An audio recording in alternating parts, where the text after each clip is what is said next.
Alright, next I'm going to install the handle.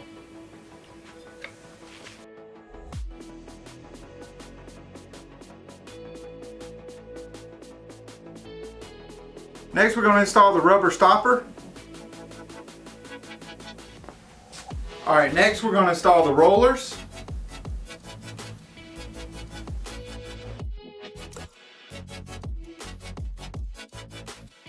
Alright, I just got done putting together the door part of it.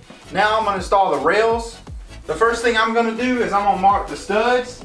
Alright, so once we get done marking our studs, then we want to measure up 86 inches for the height of our rails.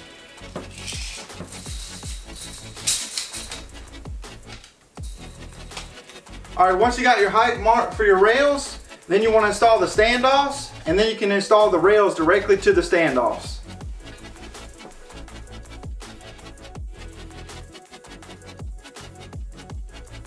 Alright, I just got done installing the rails with the added standoffs, and I also added on these door stoppers. This stops the door on each side. Now it's time to install the barn door.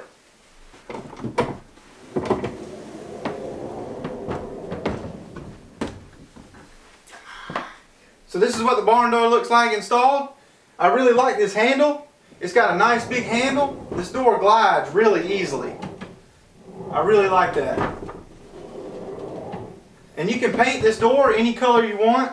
I installed the stoppers on each end that stops the door from hitting the wall. And I got one on this side too that stops it from going off track.